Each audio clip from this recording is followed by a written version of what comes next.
Jemaat saya persilahkan duduk kembali. Ya, baik. Ya, shalom. Puji nama Tuhan, Bapak Ibu Saudara yang dikasihi oleh Yesus Kristus Juru Selamat kita yang hidup.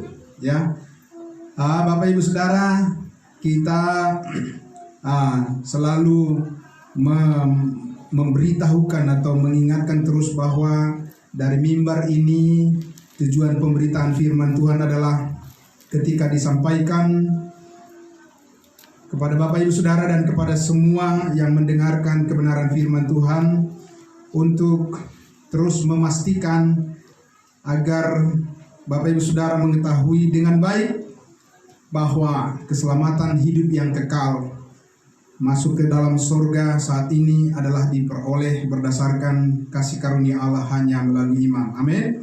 Bukan dengan perbuatan-perbuatan dan bukan karena usaha atau bukan karena kebaikan manusia, tetapi semata-mata karena kasih karunia Allah yang kita terima hanya melalui iman, ya, hanya melalui iman. Dari mana kita tahu hal itu? Tentu dari dalam Alkitab, dan Alkitab yang mengatakannya kepada kita semua. Nah, Bapak Ibu Saudara yang dikasihi Tuhan Yesus, sesuai dengan tema firman Tuhan yang akan kita renungkan pada menjelang siang hari ini adalah bagaimana kita memahami bahwa kita semua diminta oleh Tuhan Yesus sebagai orang-orang kudusnya untuk membiasakan kebenarannya, bukan membenarkan kebiasaan. Nah, Bapak Ibu Saudara, kita sudah beberapa kali berbicara tentang perbedaan-perbedaan yang Allah nyatakan di dalam Alkitab ini, di dalam firman Tuhan, ya. Dan ketika kita mempelajari perbedaan-perbedaan pernyataan yang disampaikan firman Tuhan, seperti juga disaksikan tadi oleh saudara kita, baik oleh Pak Sinaga maupun oleh Pak Roy, Pak Sumamora, ya, itu akan menggelorakan jiwa kita, roh kita untuk memuliakan Tuhan. Amin. Karena kita mengerti bahwa apa yang dikatakan oleh firman Allah yang ditujukan langsung kepada kita, dan itu merupakan berkat yang terbesar melalui pengorbanan salib Yesus Kristus, ya. Dan saudara, kekeliruan tentu memahami perbedaan-perbedaan prinsip yang dinyatakan oleh Allah di dalam Alkitab itu, saudara, itu juga akan mengakibatkan suatu kerugian yang besar di dalam penerapan dalam kehidupan orang yang tidak paham perbedaan-perbedaan prinsip yang dinyatakan oleh Allah di dalam Alkitab itu bagi manusia, ya, bahwa Allah berbicara kepada manusia yang berbeda, di kelompok yang berbeda, di zaman yang berbeda. Maka kita harus tahu, ya kan, bagaimana Tuhan berbicara kepada kita. Tadi sudah disampaikan oleh Pak Sinaga dalam kesaksiannya, ya kan, bagaimana Tuhan berbicara kepada orang Israel, ya kan, orang Israel dilarang makan makanan tertentu, begitu misalnya kan. Kemudian kepada kita sekarang, ya, Tuhan tidak mengatakan hal yang sama kepada kita, bukan? Amin. Nah, bayangkan saudara kalau prinsip-prinsip itu tidak dipahami oleh orang yang membaca Alkitab main hantam kromo saja, itu pasti juga penerapannya kacau, akan keliru juga, sehingga tidak berkenan kepada Tuhan, bahkan bisa merugikan orang lain juga dalam pemberitaan yang salah seperti itu, ya. Bapak Ibu Saudara, tadi sudah dikatakan jangan sampai apa yang dikatakan oleh Rasul Paulus sebagai suatu keprihatinan tentang bangsa Israel, giat-giat untuk Allah tetapi tanpa pengertian yang benar. Nah, yang Allah inginkan adalah pertama-tama adalah pengertiannya dulu sesuai dengan apa yang Tuhan maksudkan. Barulah bisa menerapkan seperti yang Tuhan maksudkan juga, menjadi berkat bagi banyak orang dan kemuliaan bagi nama Tuhan, ya. Tentu saja Bapak Ibu Saudara yang dikasihi Tuhan Yesus, sekali lagi kita tahu bahwa Tuhan Allah menghendaki supaya semua orang diselamatkan dan memperoleh pengetahuan akan kebenaran. Itu sebabnya kita juga diperlengkapi. Amin Bapak Ibu Saudara. Amin. Diperlengkapi untuk apa? Untuk bisa menolong banyak orang. Lah, untuk apa lagi kita hidup di dunia ini kalau bukan menolong orang lain? Amin Bapak Ibu Saudara. Nah, itu maksudnya jadi saluran berkat bagi orang lain, itu maksudnya bukan berkat itu tidak hanya selalu berbicara materi. Tadi Pak Sinaga sudah menyampaikan, Pak Roy juga menyampaikan tadi bahwa yang paling utama yang Tuhan inginkan adalah bagaimana kita sebagai manusia rohani. Amin. Itu benar-benar bisa menolong orang lain untuk menerima kasih karunia Tuhan yang luar biasa itu. Agar semua orang diselamatkan, memiliki kepastian keselamatan, hidup yang kekal di dalam Kristus Yesus sebagaimana yang diajarkan di dalam Alkitab. Nah, Bapak Ibu Saudara, oleh karena itu kita diperlengkapi sebagai orang-orang kudusnya untuk belajar terus mendapatkan pengetahuan akan kebenaran. Ya, karena kita jangan sampai kita menjadi orang-orang yang malah mendorong orang lain untuk malah jadi binasa karena pemberitaan kita yang salah, bukan? Double hukumannya, ya kan? Bukannya dia sendiri yang tersesat, tapi apa? Orang lain juga ikut disesatkan. Wah, bahaya sekali. Nah, tapi double juga upahnya, pahalanya, mahkotanya. Kalau kita memiliki kebenaran, kemudian kebenaran itu kita sampaikan kepada orang lain tertolong. Amin. Nah, double juga berkatnya itu, Bapak Ibu Saudara yang dikasihi Tuhan Yesus. Nah, karena itu kita berlatih Bapak Ibu untuk memahami firman Tuhan, perbedaan-perbedaan prinsip yang dinyatakan oleh Allah di dalam firman-Nya, sehingga kita juga tidak keliru di dalam menerapkan kebenarannya. Ya, Bapak Ibu Saudara yang dikasihi Tuhan Yesus. Nah, kembali kepada topik diskusi pembicaraan kita, firman Tuhan pada hari ini adalah bagaimana kita untuk tetap dan terus terlatih membiasakan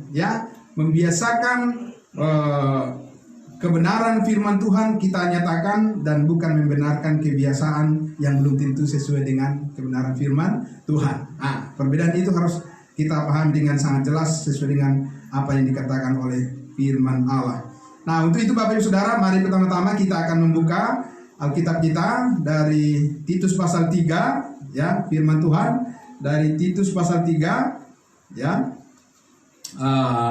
Kita akan baca mulai dari ayatnya yang ke-4, ya, Titus pasal 3. Nanti fokus kita adalah ayatnya yang ke-5, tapi kita akan baca dari ayatnya yang ke-4. Siap Bapak Ibu Saudara? Ya, puji Tuhan. Titus pasal 3 ayatnya yang kita mulai dari ayat 4 sampai nanti kita baca sampai ayat 7, tapi fokus kita nanti adalah secara khusus kepada ayat 5. Bagaimana Tuhan menyatakan prinsip yang luar biasa memberkati hidup kita saat ini dan semua orang yang percaya. Sudah? Kita membaca dari ayat 4.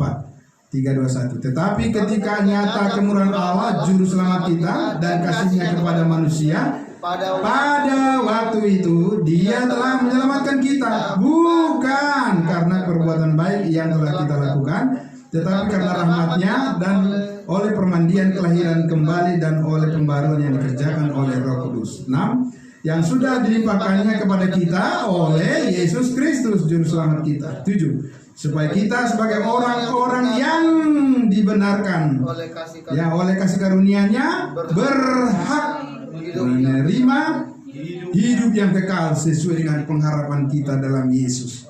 Karena pengharapan kita dalam Yesus itu pasti. Amin. Makanya disebutkan di situ berhak menerima hidup yang kekal. Wow, luar biasa ya Bapak Ibu ya. Luar biasa. Sudah pasti kita berhak menerima hidup yang kekal itu bukan karena perbuatan kita. Sama sekali bukan karena itu, ya. Nah, Bapak Ibu Saudara, kita lihat di sini apa yang tidak dikatakan oleh firman Tuhan. Apa yang tidak dikatakan. Nah, itu penting. Bukan hanya apa yang dikatakan, tapi apa yang tidak dikatakan. Di ayat 5 itu dikatakan apa? Ya, pada waktu itu Dia telah menyelamatkan kita bukan karena perbuatan baik yang telah kita lakukan. Jadi tidak dikatakan karena perbuatan baik kita diselamatkan. Itu yang tidak dikatakan. Yang dikatakan adalah ya, bukan karena perbuatan baik kita diselamatkan. Amin Bapak Ibu Saudara. Jadi katakanlah seperti yang dikatakan Alkitab itu. Perbiasakanlah mengatakan kebenarannya. Jangan perbiasakan, jangan membenarkan apa? Kebiasaan. Karena kebiasaan orang mengatakan, oh kita diselamatkan karena perbuatan baik, itu kebiasaan. Iya, jangan membiasakan membenarkan kebiasaan, tapi membiasakan kebenarannya, begitu ya, kebenaran Tuhan. Yang dikatakan tadi sekali lagi, ya, perbuatan baik.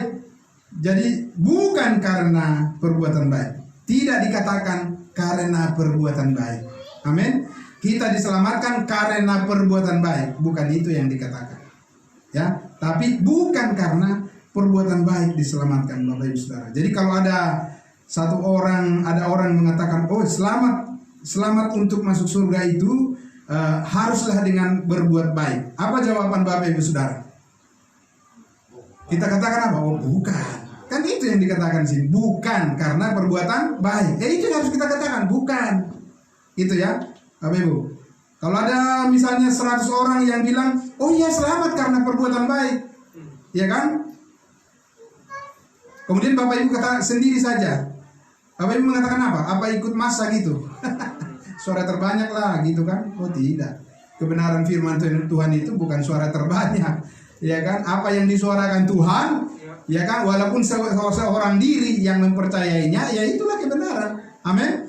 Kita katakan apa? Bukan. Kalau 1000 kali disuarakan karena perbuatan baik manusia diselamatkan, ya kan? Bapak Ibu Saudara dan saya harus menyuarakan 2000 kali. Bukan. Amin. Bukan karena perbuatan baik, ya. Kalau misalnya Bapak Ibu Saudara ada orang yang menodongkan pistol misalnya, keselamatan itu harus dengan perbuatan baik. Bapak Ibu Saudara katakan apa? Oh bukan. Amin. Karena itulah yang dikatakan oleh firman Tuhan, dan kita membiasakan ya diri kita mengatakan hal seperti yang dituliskan di dalam firman Tuhan itu sendiri. Bukan apa yang dikatakan oleh manusia melalui Facebook, melalui diskusi, melalui video call, melalui apa saja ya, melalui khotbah seperti ini. Ya kita membiasakan kebenarannya, bukan membenarkan kebiasaan. Ya walaupun orang bilang saya nggak pernah dengar itu, nggak apa-apa. Ini syukurlah kamu bisa dengar hari ini kan. Amin. Iya, karena apa? Udah Alkitab ini sudah berapa ini? Ayat ini sudah hampir 2000 tahun ditulis. Kok lama sekali baru bisa dengar. Ya, tapi bersyukur kalau masih waktu diberikan kepada kita untuk mendengar kebenarannya. Nah, Bapak Ibu Saudara, ya. Jadi di sini dikatakan tadi, tetapi apa di ayat 5? Tetapi bagian B, tetapi karena apa? Kalau bukan karena perbuatan baik, tapi karena rahmatnya, karena kasih karunia Tuhan. Oleh apa? Oleh apa dikatakan di situ? Oleh permandian kelahiran kembali. Sebenarnya tidak ada dikatakan oleh permandian, ya kan? Seolah-olah ini ada permandian yang membuat kita lahir baru, tidak ada. Ya kan? Dikatakan di situ kalau dalam Alkitab King James Version dikatakan by the washing of regeneration, melalui pembasuhan. Saudara tahu kan bahwa Yesus membasuh semua dosa kita kan di atas kayu salib, amin. Dan itu diterapkan ketika Roh Kudus dimeteraikan pada saat kita percaya, amin. Ya, dibasuh, disucikan roh dan jiwa kita semuanya dari segala dosa. Ya, nah itulah yang dikerjakan oleh siapa? Oleh pembaharuan yang dikerjakan oleh Roh Kudus. Puji Tuhan. Jadi bukan yang dikerjakan oleh kita manusia, ya. Nah, Bapak Ibu Saudara, itu sebabnya tadi di ayat 7 dikatakan apa? Dikatakan supaya kita sebagai orang yang dibenarkan, bukan dibenarkan saja, telah dibenarkan. Ini kadang-kadang kata waktunya tidak diambil, Pak. Ya, keterangan waktunya sebagai orang yang telah dia sudah dibenarkan, ya apa? Oleh kasih karunia-Nya Tuhan, apa? Berhak menerima hidup yang kekal. Itu hak itu dari Tuhan, hak istimewa kita itu. Jadi tidak boleh kita ragu-ragu untuk itu. Amin. Orang yang ragu-ragu tentang keselamatannya ya tidak menggunakan haknya, ya kan? Untuk menyaksikan. Memang itu hak saya dari Tuhan untuk menyuarakan kebenaran itu. Ya kan? Rugi saya kalau saya tidak menggunakan hak saya. Amin. Iya. Hak dan kewajiban malah. Saya sudah diberikan keselamatan hidup yang kekal, maka saya juga wajib untuk menyampaikan itu kepada orang lain sesuai dengan pengharapan kita. Ya, hak memperoleh hidup yang kekal. Nah, Bapak Ibu Saudara, sedikit mengapa alasan, ya, bukan karena perbuatan-perbuatan kita diselamatkan dan hanya melalui iman kita diselamatkan. Alasannya apa?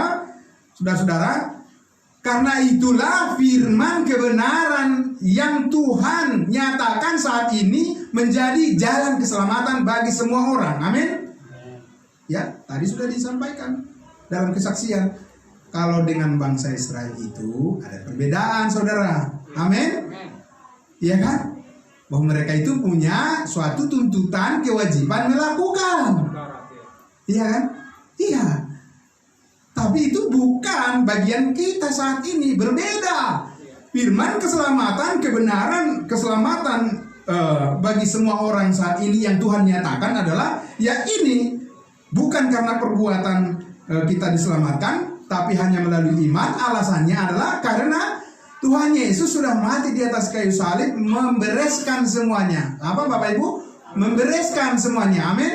Bukan sebagian dibereskan. Tidak ada halangan lagi bagi orang saat ini untuk dengan mudah, dengan cepat, secepat kilat, ya, sekejap mata, orang saat ini menerima hidup yang kekal kalau dia percaya saja pada kasih karunia Allah. Sebab tidak ada yang mustahil bagi Tuhan. Amin. Ya. Nah, Bapak Ibu Saudara yang dikasihi Tuhan Yesus. Nah, jadi kita harus berpegang teguh pada kebenaran ini, bahwa keselamatan itu diajarkan oleh Alkitab hanya melalui iman, hanya melalui percaya. Kita harus teguh di situ. Ada gereja sekarang ini yang mengajarkan keselamatan tanpa melalui iman. Ada. Sangat gencar sekali mereka memberitakan bahwa keselamatan ada yang tanpa melalui iman. Bapak Ibu Saudara sudah tahu itu? Saudara-saudara suatu saat bisa bertemu dengan pengikut-pengikut daripada gereja itu, ya kan? Mereka bilang kalau ada bayi yang meninggal, bayi yang mati, ya, bayinya siapapun, termasuk bayinya orang teroris juga, itu langsung masuk surga, gitu. Tapi kalau udah besar nanti dia jadi batal dia masuk surga, karena kalau mati bayi baru masuk surga otomatis, walaupun tidak percaya. Terus lagi dia bilang kalau ada orang gila itu kalau mati itu masuk surga itu otomatis. Ya kan? Ada yang cacat mental, nah itu kalau mati langsung masuk surga. Otomatis masuk surga walaupun tidak percaya. Mana ada di Alkitab dikatakan begitu? Inilah gereja-gereja yang mendirikan kebenarannya sendiri. Iya kan? Iya. Tidak mungkin, sudah dikatakan di kitab Ibrani, tanpa iman tidak mungkin orang berkenan kepada Allah. Amin. Iya, itu yang dikatakan Alkitab. Itu yang harus kita perbiasakan, ya. Nah, Bapak Ibu Saudara, itulah prinsip atau doktrin keselamatan yang berdasarkan Alkitab yang Tuhan tetapkan bagi kita saat ini. Kita siapa? Bangsa-bangsa lain. Gereja tubuh Kristus. Amin. Itu yang ditetapkan. Keselamatan hanya melalui iman kepada Yesus Kristus yang sudah mati dan bangkit mengampuni segala dosa kita, dan kita dijamin yang percaya selamat sekali untuk selama-lamanya. Simpel saja sebenarnya, tidak rumit. Manusia itu yang bikin rumit, ya kan?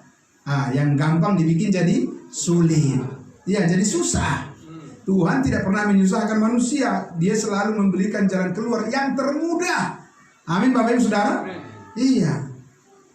Kenapa sih orang-orang di Papua itu begitu sangat mengagumi Presiden Jokowi, Bapak Ibu Saudara? Kenapa? Dibedakan dengan yang sebelum-sebelumnya. Karena mereka dipermudah, dibangun infrastruktur, itu kehebatannya dilihat, mempermudah. Amin. Bukan mempersulit. Lah Tuhan mempermudah manusia untuk memperoleh keselamatan hidup yang kekal. Kenapa manusia tidak mau menerimanya? Kenapa tidak mengaguminya? Amin. Tapi kita mengagumi Tuhan Yesus karena Dia mempermudah, sangat mempermudah kita untuk meluncur masuk, naik ke dalam surga hanya melalui iman. Amin. Dan kita mempercayai itu. Kenapa kita mempercayai yang sulit? Kan begitu. Nah, Bapak Ibu Saudara yang dikasihi Tuhan Yesus, karena itulah anugerah, itulah peletakan dasar bangunan gereja tubuh Kristus saat ini. Apa itu? Kebenaran di atas kebenaran karena iman, bukan karena perbuatan. Itu dasar peletakan dasar Yesus Kristus sebagai dasar bangunan gereja tubuh Kristus saat ini. Di luar itu membangun rumah di atas, ibarat membangun rumah di atas pasir, ya kan? Kalau membangun rumah di atas pasir, katanya datang ombak, datang gelombang itu akan cepat tersapu. Tapi kebenaran, keselamatan karena kasih karunia Allah tidak mungkin bisa dihempaskan oleh kuasa apapun. Amin saudara. Karena itu sudah berdiri di atas batu karang yang teguh, yaitu kebenaran Yesus Kristus yang sudah berkorban, mati di atas kayu salib, menebus dan mengampuni segala dosa kita. Dia bangkit untuk mengaruniakan kepada kita hidup yang kekal. Bapak Ibu Saudara yang dikasihi Tuhan Yesus, dan sekali lagi bahwa saat ini setelah Yesus Kristus mati disalibkan, ya, kita tidak lagi berada di bawah hukum Taurat. Karena Yesus sudah menggenapi seluruh tuntutan hukum Taurat yang menuntut segala ritual dan perbuatan-perbuatan itu sendiri digantikan oleh Yesus Kristus. Memang manusia yang seharusnya menanggung itu, Bapak Ibu, manusia yang seharusnya dituntut melakukan dan melakukan. Tapi itulah baiknya Tuhan kita. Dia sudah tahu kita tidak akan bisa sanggup melakukan itu dengan sempurna. Diganti kita, amin. Diganti saudara-saudara. Diangkut semua dosa-dosa kita di atas kayu salib. Semuanya, amin. Semuanya mencakup dari dulu, sekarang, dan sampai selama-lamanya. Bukan sebagian. Kalau sebagian itu bukan pekerjaan Yesus di atas kayu salib, ya. Yang dikerjakan oleh Yesus di atas kayu salib adalah sudah selesai. Amin. Bukan sebagian. Puji Tuhan. Jadi Bapak Ibu Saudara, itulah perbedaan prinsip doktrin atau ajaran firman Tuhan, ya, keselamatan antara kita bagi bangsa lain dan bagi bangsa Israel itu adalah sesuatu yang berbeda, ya. Nah, karena bangsa Israel, saudara-saudara, tidak akan mungkin bisa dikatakan percaya tanpa mereka wajib melakukan. Tidak bisa, ya, saudara-saudara. Petrus misalnya, bisa nggak Petrus berkhotbah kepada orang-orang pada saat itu?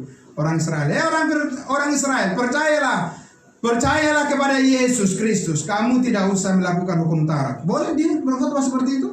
Waktu itu tidak bisa, ya. Bisa dipotong lehernya atau dirajam dengan batu. Kenapa? Ya, Yesus sendiri melakukan hukum Taurat. Dia disunat pada hari yang ke-8. Amin. Itu apa? Tuntutan hukum Taurat, kan? Dia dibaptis dengan air. Itu semua tuntutan hukum Taurat, saudara. Dia pergi berhari Sabat ke sinagog. Itu semua tuntutan hukum Taurat semua yang dilakukan oleh Yesus Kristus, bukan? Dia berpakaian satu bahan. Bukan seperti kita sekarang ini sudah terdiri dari macam-macam bahan. Karena itu semua adalah peraturan daripada hukum Taurat. Kenapa Yesus harus melakukan hukum Taurat? Karena dia datang untuk menggenapi hukum Taurat. Dia harus buktikan itu secara nyata dari kehidupannya. Amin, saudara? Iya. Jadi jangan sembarangan mengatakan aku adalah pengikut Yesus, aku adalah pengikut Yesus. Pengikut Yesus yang bagaimana? Kalau kamu pengikut Yesus, lakukan seperti yang Yesus lakukan, ya kan? Mana orang beragama Kristen sekarang ini menjalankan hukum sunat? Enggak kan? Lah berarti kamu bukan pengikut Yesus. Kalau kamu pengikut Yesus, lakukan seperti yang Yesus lakukan, bukan? Amin? Iya. Yesus memakai satu bahan baju, kamu juga harus melakukan. Kalau kamu tidak mengerti bagaimana mengikuti Yesus saat ini yang sudah duduk di sebelah kanan Allah Bapa di surga. Amin. Yesus tidak dibatasi dengan pakaian-pakaian sekarang ini. Karena dia sudah melintasi semuanya itu. Dia sudah menebus semua kita dari tuntutan hukum. Amin. Dia sudah mati mengorbankan dirinya di atas kayu salib untuk semuanya tuntutan yang harusnya ditujukan pada saudara dan saya sebagai terdakwa. Dia menggantikan kita menjadi orang hukuman. Amin. Iya, saudara. Tidak diperhitungkannya kesalahan kita. Tidak diperhitungkannya kesalahan kita. Sedikit pun, setitik pun. Semuanya selesai, lunas dibayar. Dikuduskan sekali untuk selama-lamanya. Dia yang melakukan itu, bukan kita, saudara. Dan itulah dasar iman kita mengatakan saat ini bahwa kita telah dibenarkan oleh kasih karunia-Nya. Amin. Amin, saudara yang dikasihi Tuhan. Itu dasar peletakan untuk gereja tubuh Kristus saat ini yang berkenan kepada Tuhan. Ya, bukan karena perbuatan, bukan karena melakukan hukum Taurat, bukan karena pertobatan, bukan karena dibaptis, dan bukan karena disunat dan lain sebagainya, tapi karena iman. Itulah yang diajarkan oleh Yesus Kristus melalui Rasul Paulus. Tidak begitu diajarkan oleh Yesus kepada Petrus. kepada Petrus dan kepada Yohanes dan kepada rasul yang lainnya sudah dikatakan, pergilah kamu kepada domba-domba yang hilang dari umat Israel. Jangan kamu pergi ke bangsa lain. Karena aku diutus, kata Yesus, hanya untuk melayani bangsa Israel, bukan bangsa lain. Ya itulah yang dilatih mereka. Apa itu sebagai latihan bagi kita sekarang ini untuk melayani Tuhan? Tidak. Yesus mengatakan kepada Rasul Paulus apa? Kita memberitakan Injil kepada semua bangsa tanpa perbedaan suku, ya, status sosial, warna kulit, bahasa dan lain sebagainya. Semua sama di hadapan Tuhan bagi setiap orang yang percaya menjadi anggota tubuh Kristus, satu dalam Kristus. Amin. Tidak ada perbedaan. Kalau berbicara Tuhan melayani melalui bangsa Israel, bagaimanapun harus ada perbedaan. Karena mereka adalah bangsa pilihan. Amin, saudara. Jadi harus dibedakan. Gereja tubuh Kristus saat ini bukan bangsa pilihan. Gereja tubuh Kristus ini adalah gereja yang hidup barunya ditebus oleh darah Kristus di atas kayu salib melalui kematian, penguburan dan kebangkitannya dari antara orang mati.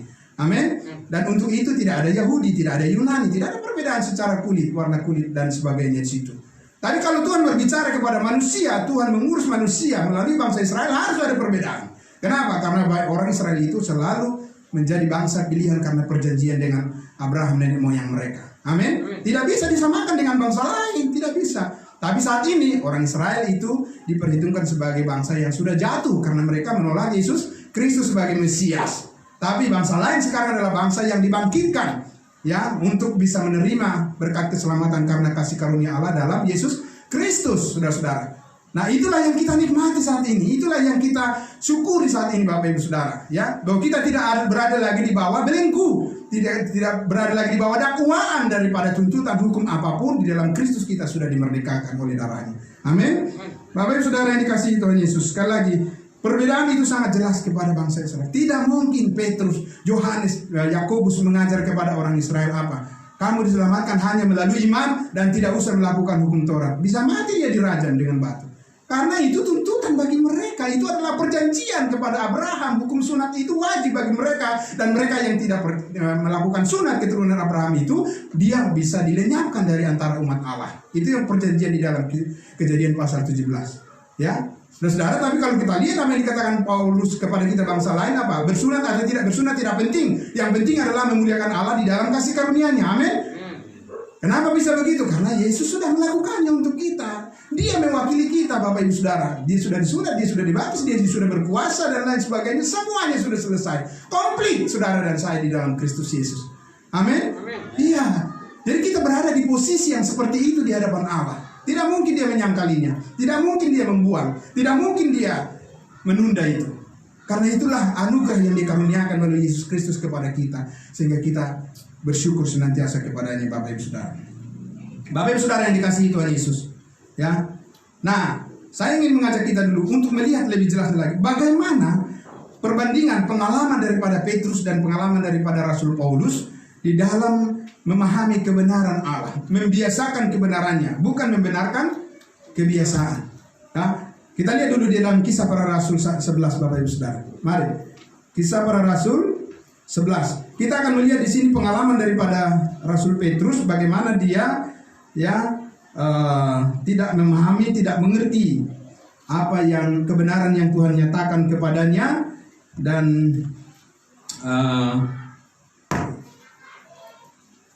itu merupakan sesuatu yang boleh dikatakan pengalaman yang tidak akan relevan dengan kita saat ini, ya.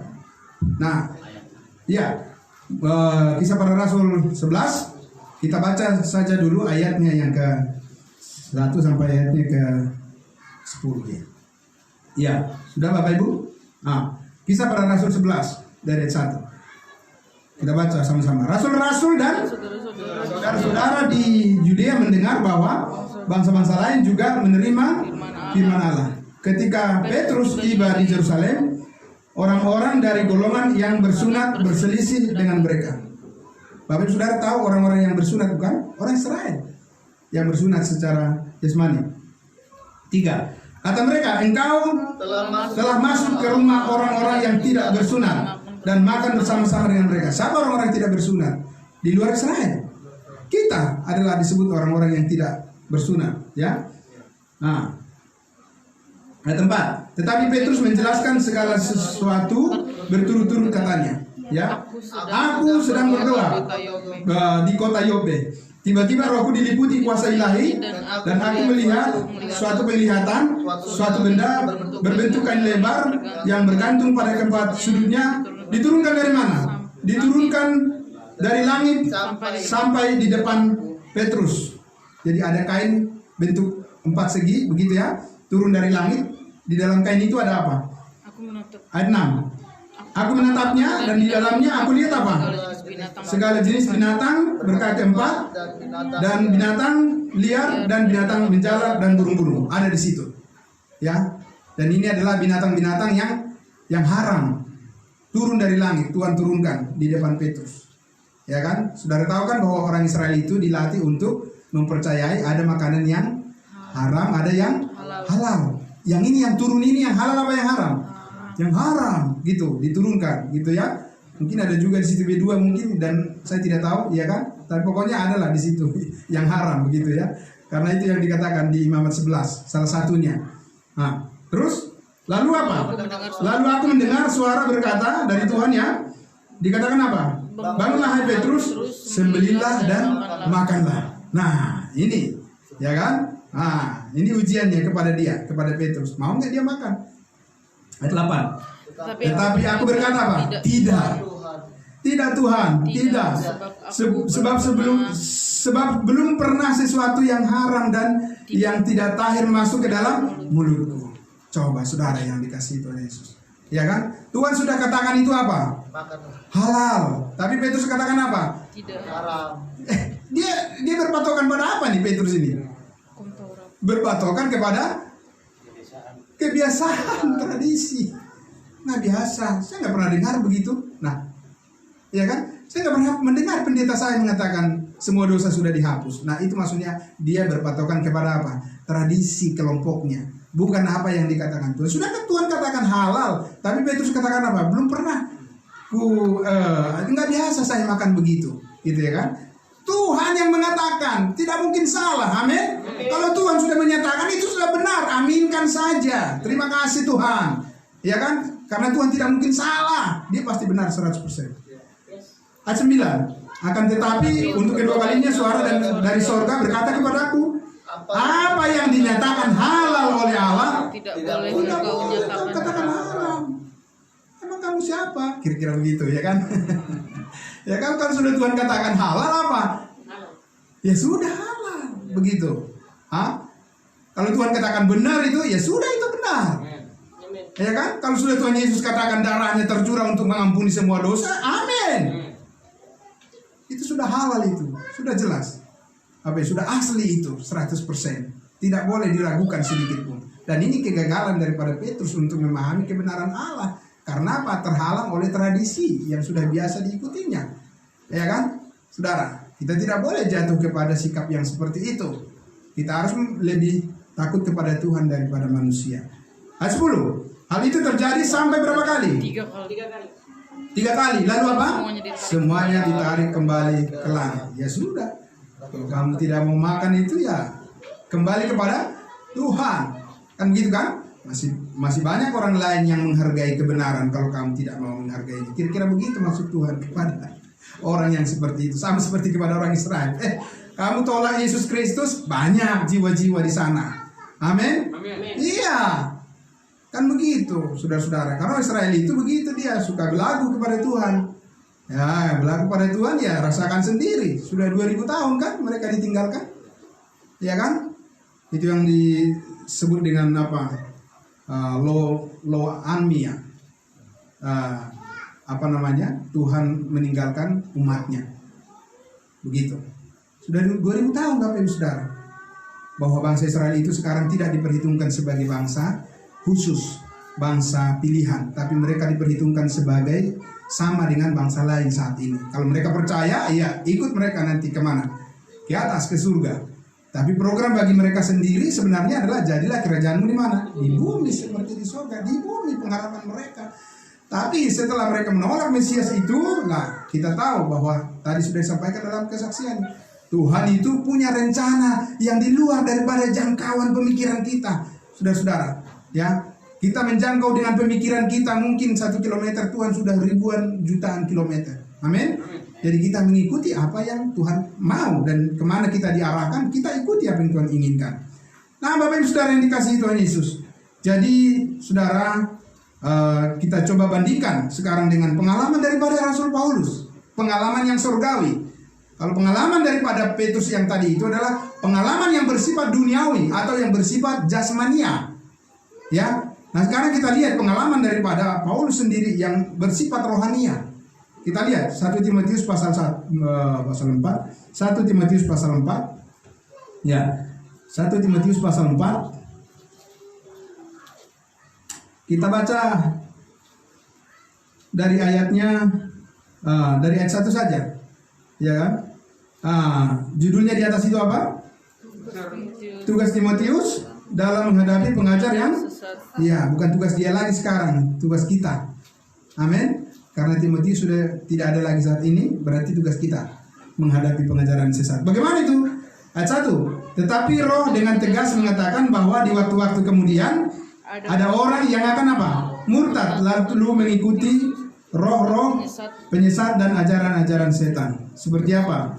Oleh tipu daya pendusta-pendusta yang hati nuraninya memakai cap mereka. Ayat 3. Mereka itu melarang orang apa? Kawin, menikah. Iya. Ada kan? Kelompok yang melarang orang menikah.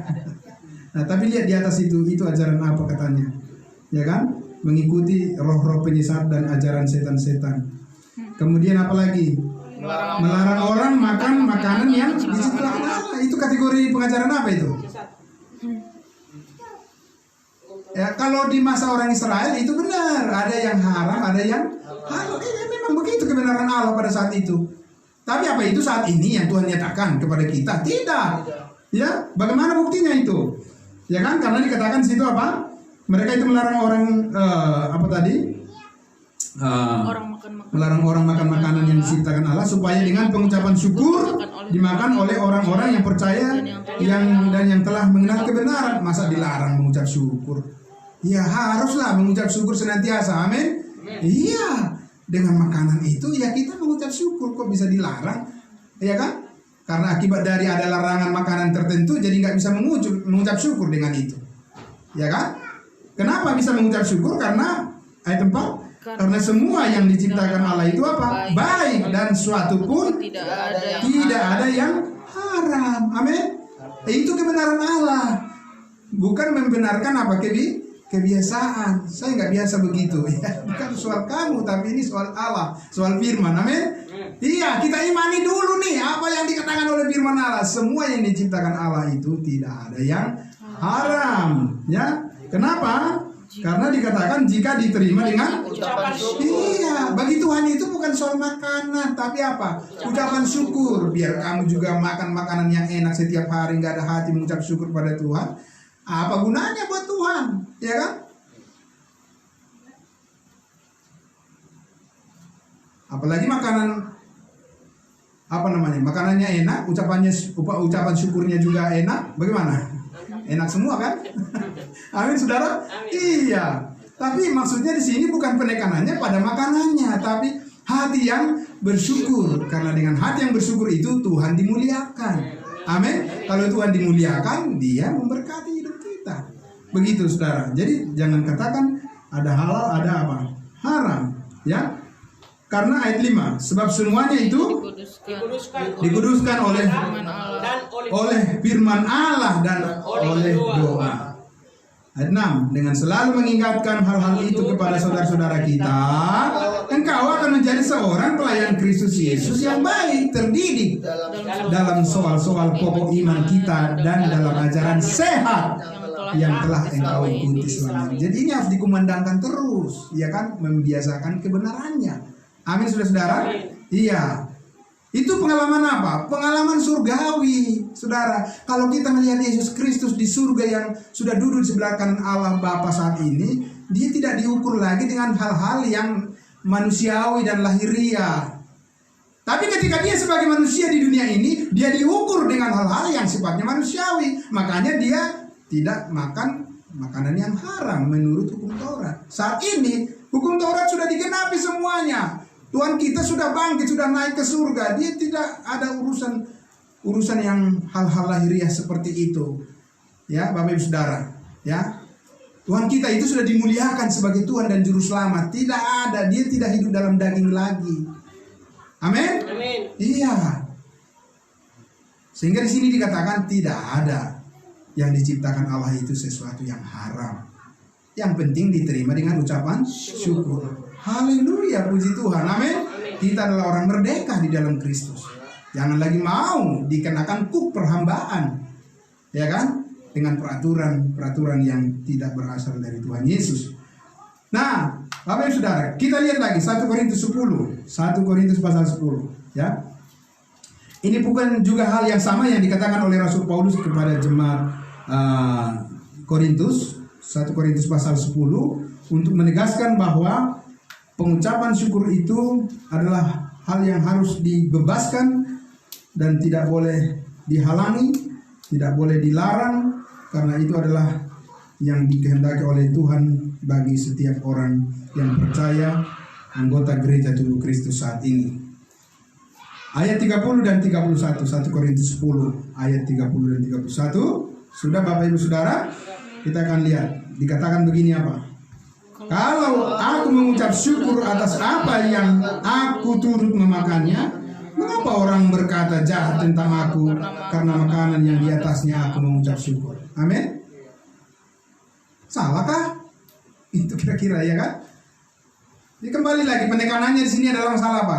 Pengucapan syukur kepada Tuhan yang mulia yang sudah di surga saat ini, Bapak Ibu Saudara. Ya. Ayat 31. Aku menjawab, jika engkau makan atau jika engkau minum atau jika engkau melakukan sesuatu yang lain, lakukanlah semuanya itu untuk kemuliaan Allah. Kan begitu, amin? Iya, kalau kau makan ya makanlah kau di situ, ya kan? Tidak usah menghakimi orang, begitu kan?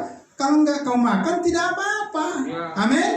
Iya, jangan kembali kepada masa hukum Taurat yang jari telunjuknya itu apa? Cepat sekali untuk menuduh orang kafir, menuduh orang apa? Najis. Yaitu sifat orang Israel yang berada di bawah hukum Taurat itu di zaman old, itu di zaman lama, di zaman yang benar-benar itu yang belum diperbaharui dengan hidup yang baru. Kalau di dalam hidup yang baru itu sekarang ini adalah hidup di dalam aliran kasih yang daripada Allah. Amin.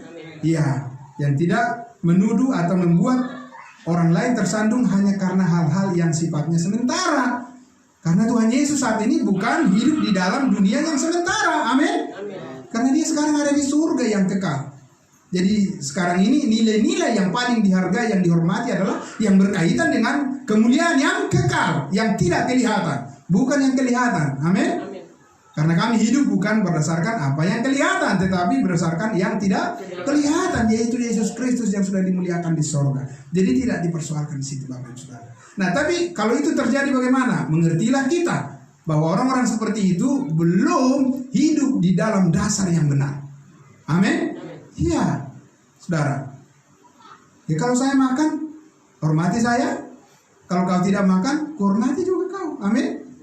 Tapi kalau orang Israel tidak bisa begitu. Jadi kita tidak bisa pergi ke orang Israel pada waktu itu, Pak Pardosi, lalu kita makan makanan haram, hormati saya. Tidak bisa. Saudara, ya kan? Begitu, ya kan? Rajam dengan batu. Karena apa? Mereka hidup di bawah tuntutan hukum Taurat, gigi ganti gigi, mata ganti mata. Itu saudara. Jadi sekarang kita bersyukur kepada Tuhan Yesus Kristus bahwa kita ini sudah dibebaskan sebebas-bebasnya di dalam kebenarannya. Amin. Untuk memuliakannya seperti yang dikehendakinya. Tidak boleh ada manusia lagi mengintervensi akan kebebasan kita di dalam Kristus memuliakan Dia. Kita adalah orang yang merdeka yang bisa menikmati sepenuh-penuhnya kasih karunia Tuhan selagi kita masih diberikan kesempatan di dunia ini, dan tentunya lebih lagi sesudah kita nanti diangkat ke surga. Amin.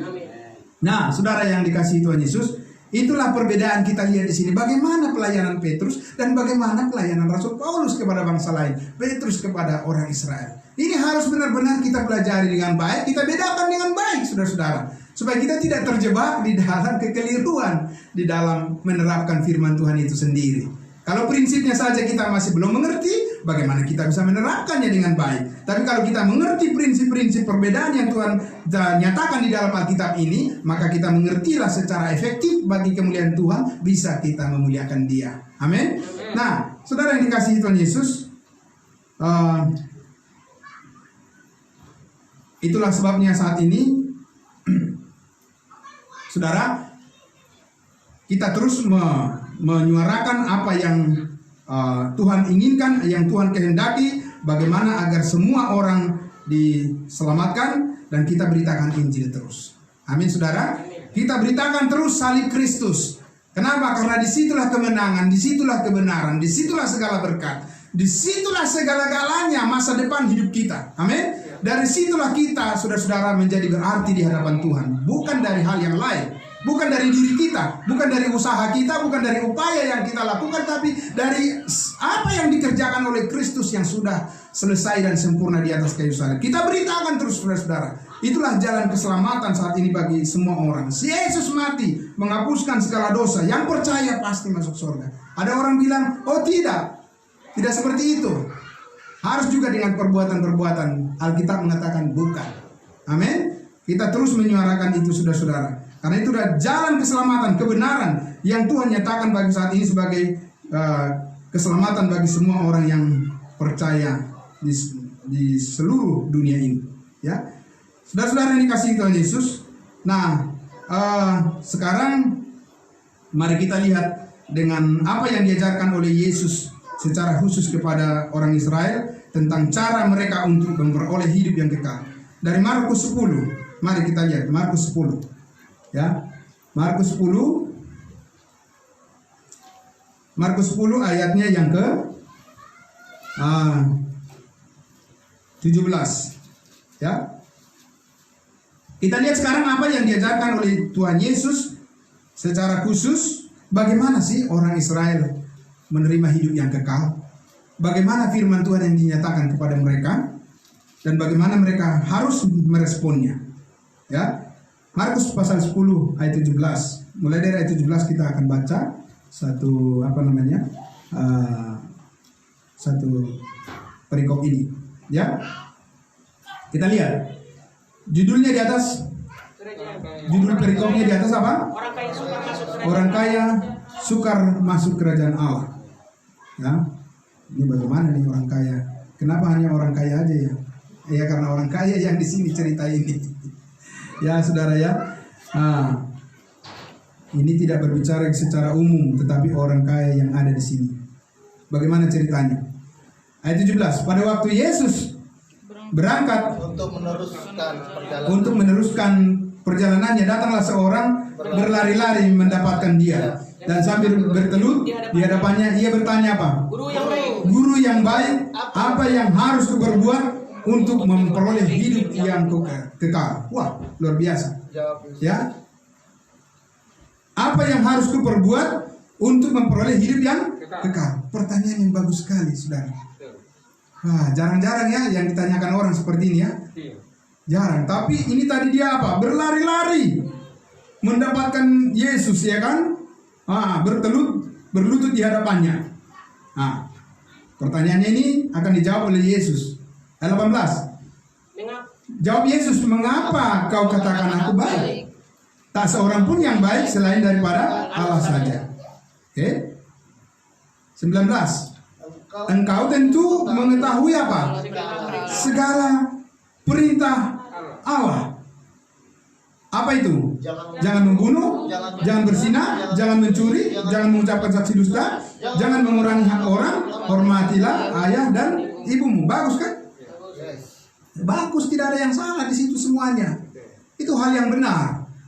Dan menuntut perbuatan. Turutilah segala perintah Allah.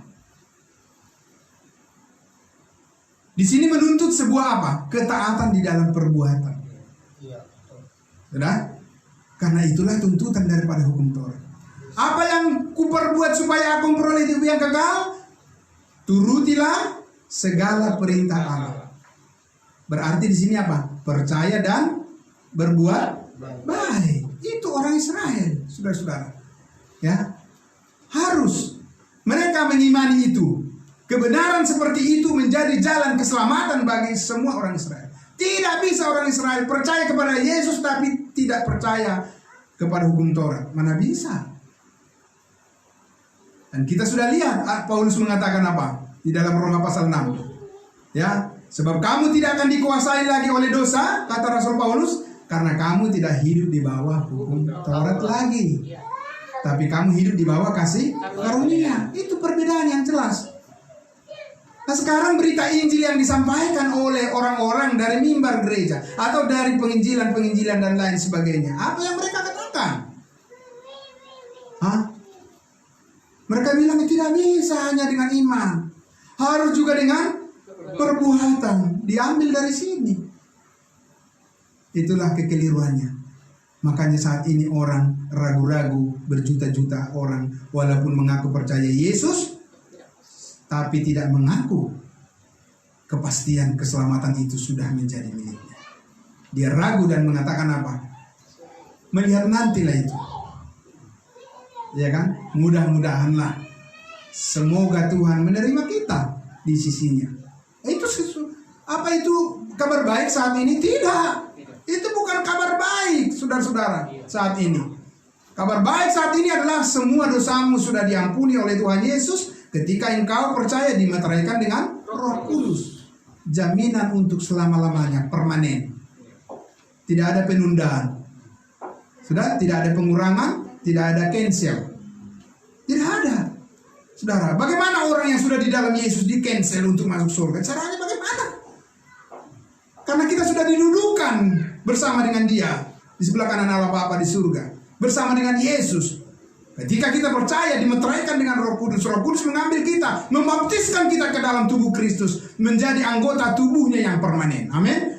Tidak mungkin diamputasi, tidak mungkin dipotong, tidak ada yang ketinggalan pada saat rapture gereja tubuh Kristus. Tidak ada, saudara-saudara.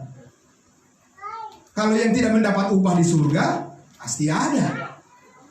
Dan kita berharap, jangan kita orang itu. Amin. Kita berharap kita adalah orang-orang yang akan menerima pahala mahkota yang kekal yang sudah disediakan oleh Tuhan Yesus bagi setiap orang yang mengasihi Dia, orang-orang percaya. Amin.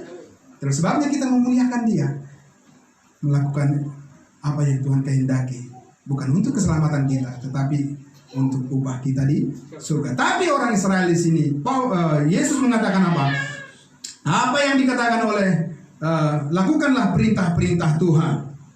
Lalu orang itu ayat 20 dikatakan apa? Lalu orang itu kata orang itu kepada Yesus apa?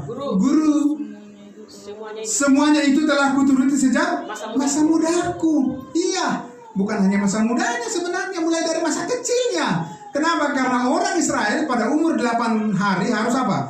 Disunat. Dia sudah melakukan perintah Allah dalam umur 8 hari, saudara-saudara. Oleh orang tuanya tentunya. Karena orang tuanya hidup di bawah hukum Taurat. Apa orang beragama Kristen saat ini melakukan seperti itu kepada anak-anaknya? Tidak kan? Iya. Tapi mereka mau katanya melakukan perintah-perintah Tuhan. Tidak bisa dipilah-pilah begitu. Perintah Tuhan adalah perintah Tuhan. Ya kan? Saudara. Tapi itu ditujukan kepada orang Israel. 21. Tetapi Yesus memandang dia dan menaruh kasih kepadanya, lalu berkata kepadanya, hanya satu lagi kekuranganmu apa? Pergilah. Juallah apa yang kau miliki dan berikanlah itu kepada orang miskin. Itulah cara untuk beroleh hidup yang kekal yang Tuhan tawarkan pada saat itu. Wah, gawat ini, ya kan? Kalau diterapkan sekarang. Kumpulin orang, terus suruh orang itu apa? Ya, Pardosi, silakan Pak jual mobilnya. Kemudian jual lagi tanahnya, warisannya ya Pak. Iya, karena itulah cara jawaban tadi kepada orang kaya ini kan. Apa yang harus aku berbuat supaya aku memperoleh hidup yang kekal? Jual hartamu, ya kan, berikanlah itu kepada orang miskin. Sudah?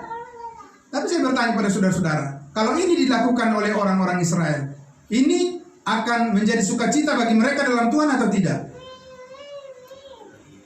Ya? Itu sudah pasti, saudara-saudara. Karena apa?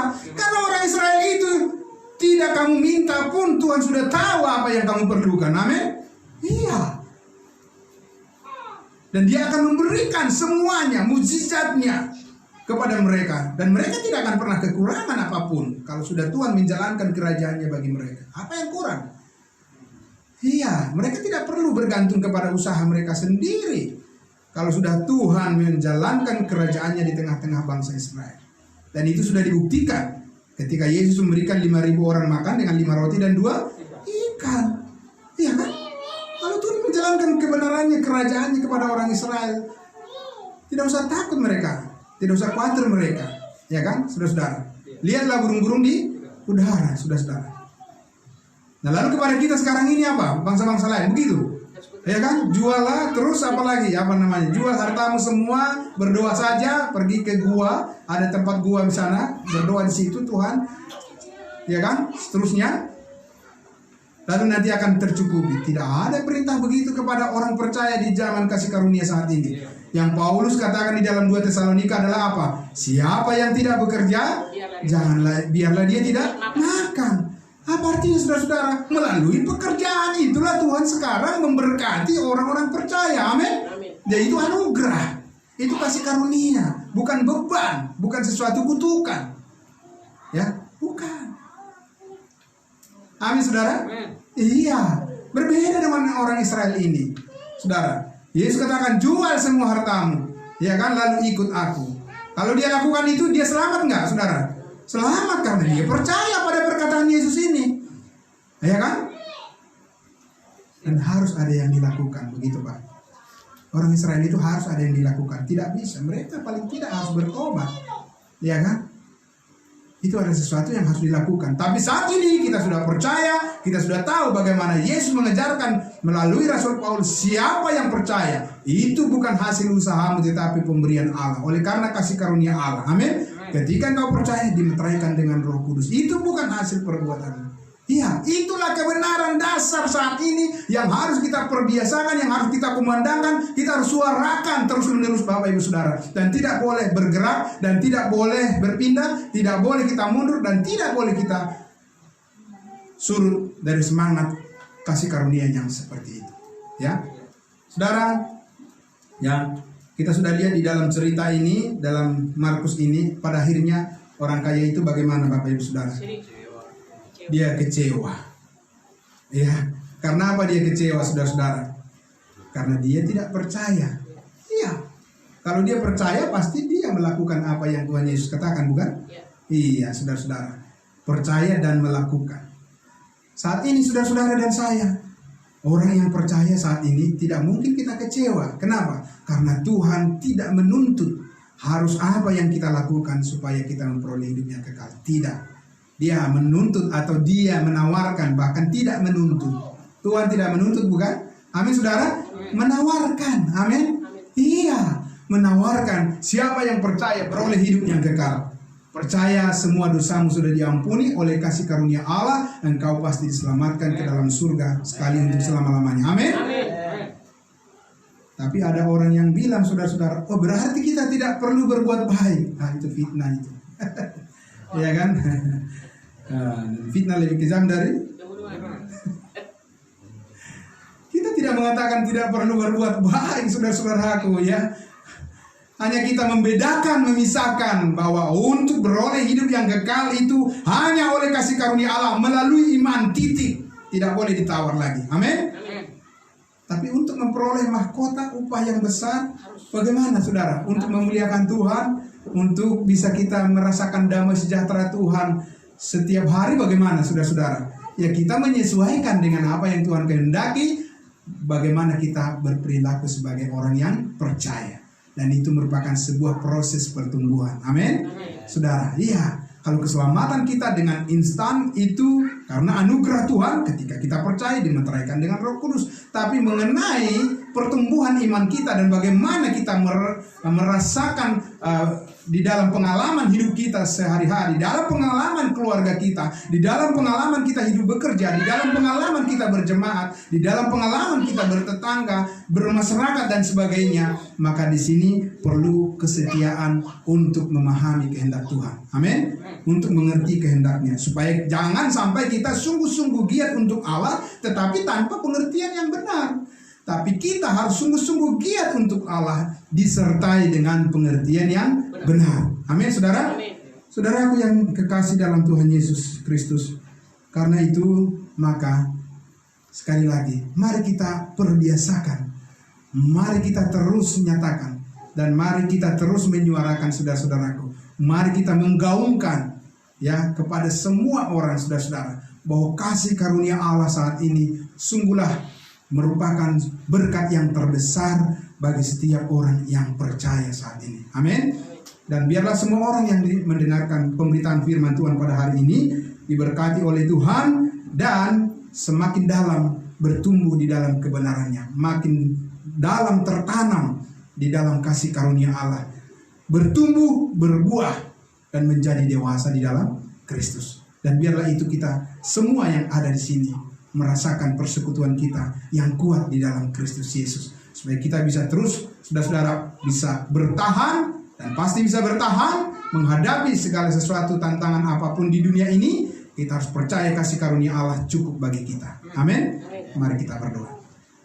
Terima kasih Bapa di surga, terima kasih Yesus Kristus, Tuhan dan Juru Selamat kami yang hidup, yang menyatakan kebenaran-Mu yang luar biasa, dan yang membungkus kami semua dengan kuasa darah-Mu yang ajaib, yang suci, menguduskan kami dan membenarkan kami secara permanen sekali untuk selama-lamanya.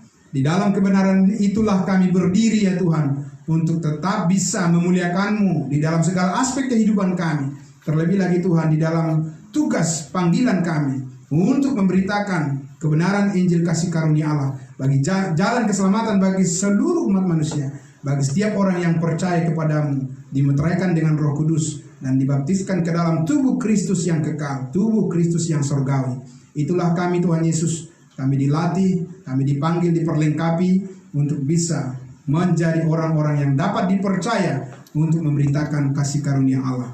Terima kasih Tuhan Yesus, terberkatilah semua orang yang mendengarkan kebenaran firman Tuhan ini, dan biarlah mereka dilimpahi dengan segala berkat anugerah kasih karunia Tuhan dengan sukacita yang penuh yang daripada Tuhan. Di dalam nama Tuhan Yesus kami berdoa dan bersyukur. Haleluya.